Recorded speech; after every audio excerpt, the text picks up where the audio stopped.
Bien, muy buenos días. Hola, Clara. El día de hoy vamos a realizar una entrevista. Me presento, mi nombre es Abigail Puente, estudiante de sexto ciclo de la Universidad Continental, la Facultad de Humanidades, la carrera profesional de Psicología. Y el día de hoy, pues estamos contigo para poder realizar algunas preguntas sobre tu labor como psicóloga educativa, ¿sí? Por favor, te doy el tiempo para que nos puedas comentar primero en qué área y en qué sector te desarrollas como psicóloga educativa. Bien, muy buenos días, Abigail. Un gusto poder compartir esta mañana contigo y poder comentarte un poco las experiencias que tenemos dentro de la labor. Bueno, yo me desempeño como psicóloga dentro de el área que nosotros tenemos es el área de psicopedagogía, ¿no? Entonces, mi función netamente es de psicóloga, ¿no? Porque dentro de, a veces de las áreas hay ciertos coordinadores y un equipo que nos acompaña, en este caso el equipo de psicólogos, ¿no? Esa es mi labor básicamente de psicólogo dentro de mi institución.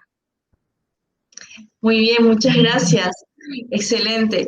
Quería consultarte, Clara, dentro de las actividades que tú desarrollas dentro de tu labor como psicopedagoga, ¿cuál ha sido específicamente tu función como psicóloga educativa dentro de esta área, ¿no? En este caso, por ejemplo, ¿cómo desarrollas tu día a día en este punto de tus actividades? Sí, en primer lugar, en el lugar donde nosotros trabajamos seguimos ciertos lineamientos y ciertas orientaciones, para lo cual lo primero es hacer una revisión de estos lineamientos y orientaciones que tenemos y lógicamente es implementarlas y contextualizarlas a cada una de nuestras situaciones en particular como institución educativa, ¿no? Eso nos permite un poco adecuar estos lineamientos a esta población estudiantil que nosotros vamos a trabajar. Lo otro que nosotros también hacemos es brindar la atención psicológica, ¿no? A los estudiantes en varios niveles o en varias modalidades sobre todo, ¿no?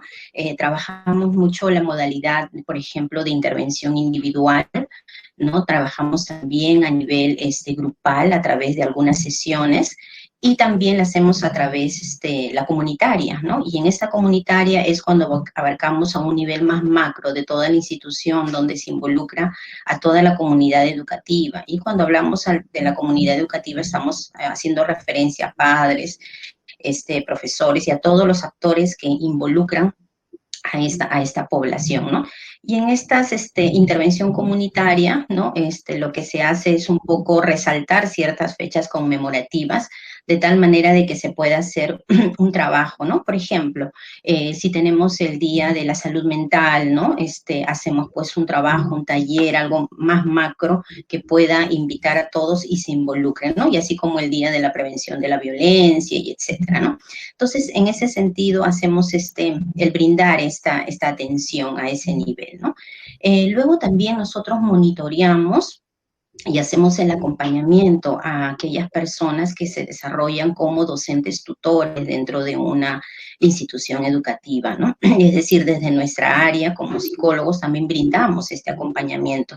Recordar que el rol del tutor es muy importante, ¿no? Porque lo que buscamos primero es generar ese vínculo entre un tutor y el estudiante, con la finalidad de que este docente pueda brindar el acompañamiento respectivo también al estudiante en sí y lógicamente también a la familia, ¿no? Entonces, en ese sentido, hacemos este tipo de acompañamiento, orientación, también guiarlo frente a algunas estrategias que ellos puedan ir mejorando dentro de su labor como docentes, pero también dentro de lo que es la labor de tutoría específicamente, ¿no? Porque ellos desarrollan, por ejemplo, sesiones. Entonces, en ese sentido también nosotros los orientamos, ¿no? Vamos a pasar a otra pregunta que también es muy importante, Clara. Sabemos que estamos hoy por hoy pasando por una coyuntura bastante compleja debido a la pandemia por COVID-19, ¿no? Mi pregunta es la siguiente: ¿qué situación ha sido para ti la más difícil de afrontar en este nuevo contexto a raíz de la pandemia por COVID-19 dentro de tu labor como psicóloga dentro de un centro educativo? Mira, en primer lugar, conmigo misma. ¿no? Yo tengo que ser muy, muy sincera, ¿no? Porque primero es que mi persona, dentro de lo que es mi labor profesional, me tenga que adecuar, porque en la medida en que yo me adecúe y sea realista a la situación es cuando yo mucho mejor voy a poder desempeñar. ¿Y a qué me refiero con esto? Que muchas veces teníamos esta idea, ¿no? De que incluso hasta para poder estudiar psicología, para poder hacer una intervención en psicología, pues necesitábamos de esa presencialidad, ¿no? Entonces, y decíamos, ¿cómo es posible de que alguien pueda estudiar psicología a distancia? Eso no es posible porque se necesita tener esta presencia, ¿no? Porque es la observación y otros factores más que puedan influir. Entonces, imagínate nosotros pasar de ese tipo de intervención, esa modalidad que tenemos ahora, a una virtualidad. Entonces, es romper nuestros esquemas, ¿no? Es un poco adecuarnos a esa situación, es pensar que ahora ese hilo telefónico, esa videollamada va a ser mi instrumento para poder realizar mi labor. Entonces, implicaba también un primer trabajo con uno mismo. Entonces, yo te comentaré que a mí el teléfono no lo suelo usar, o el celular, ¿no? No es parte mucho de mi cotidiano actuar, ¿no? Si mientras yo puedo evitar el celular, lo evito, ¿no? Sin embargo, esto formó parte de mi instrumento de trabajo y tenía que, en primer lugar, asumirlo como tal, ¿no? Asumirlo como tal. Entonces, primero fue un trabajo conmigo mismo y bueno, y eso me ayudó a decirme, pues Clara, es lo que tenemos, es lo que vamos a trabajar y va a ser tu herramienta a partir de la fecha. Entonces, y buscar las formas de poder hacer este tipo de trabajo. Lo otro fue con mis estudiantes. Mire, este año ya los estudiantes como que se han amoldado a la situación, ¿verdad? Pero sin embargo, el año pasado yo tenía un grupo de estudiantes con los cuales ya venía trabajando de años anteriores. Entonces ellos ya conocían un poco el trabajo. Entonces, es un poco también trabajar con ellos, sensibilizarlos a este cambio, ser flexibles, ¿no? Porque ellos me decían, Miss, no es lo mismo al inicio. O sea, cuando teníamos esta llamada telefónica, Miss, no es lo mismo. Entonces eso te frustra. Eso te frustra inicialmente hasta que tú puedas ir trabajando con ellos, que esto también es nuestra realidad y que tenemos que ir adecuándonos. Finalmente, tuvimos que hacer este trabajo y sí resultó, sí pudimos ver que la intervención que hacíamos a través de esta modalidad virtual, telefónica, etcétera, se estaba dando. Fue un reto, yo creo que tanto para los estudiantes como para el profesional hay esa posibilidad, ¿no? Y justamente ahí va mi última pregunta, ¿no?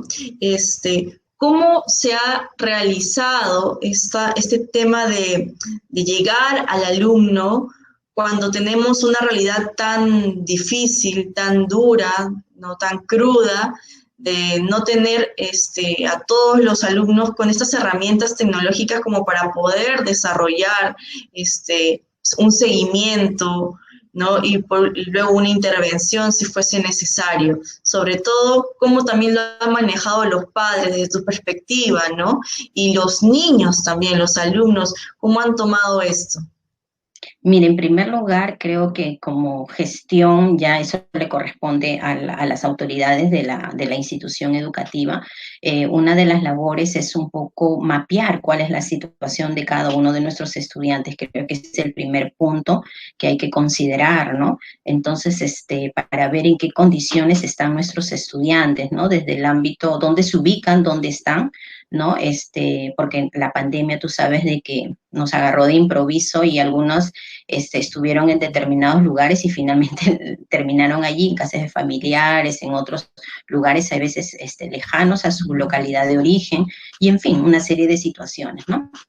Entonces, lo primero que se ha hecho es mapear un poco en qué condiciones están nuestros estudiantes, con qué herramientas cuentan, con qué herramientas tecnológicas, con qué equipos tecnológicos puedan contar y hacer esa clasificación. Pero esta clasificación no es, vamos a decirlo en términos, tú tienes más o menos, sino cómo yo puedo garantizar que mi estudiante, a pesar de que tiene estas limitaciones, nosotros como profesionales en nuestro campo, ya sea docente, director, el asistente, etcétera, todos los profesionales, garanticemos que este estudiante pueda recibir el servicio educativo. O sea, ese es generar esa confianza y los compromisos que tenemos, y yo creo que dentro de mi institución sí se ha logrado, ¿no? O sea, así el estudiante tenga un celular analógico, pues recibe sus llamadas, recibe su seguimiento, recibe sus sesiones, ¿no? Entonces, en ese sentido, garantizar el que está en el grupo, que probablemente pueda contar con la tecnología igual, ¿no? A lo mejor con otro tipo de materiales también, todo se va adecuando a esta realidad que nuestros estudiantes puedan tener, ¿no? Ese es lo primero, ¿no? En el caso de los estudiantes también, ¿no? O sea, ha habido alguna situación primero muy esperanzadora al principio, el año pasado, ¿no? Sí, vamos a regresar, ¿no? Entonces como que se generaron esa expectativa y bueno, los estudiantes tienen esa actitud a veces esperanzadora, pero vimos que en el año a año no se había dado. Te cuento que yo estuve justo el año pasado con una promoción, ¿te imaginas?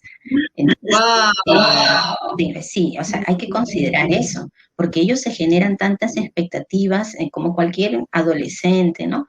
Imagínate y que eso no se dé. Entonces fue un trabajo de ir concientizándoles, de ir sensibilizando, mira, esa situación no se ha dado, nuestra prioridad va a ser la salud, ¿no? Mira, sigamos fortaleciéndonos a través de este vínculo que ya tenemos. Entonces, es un poco ir preparándolos también, ¿no?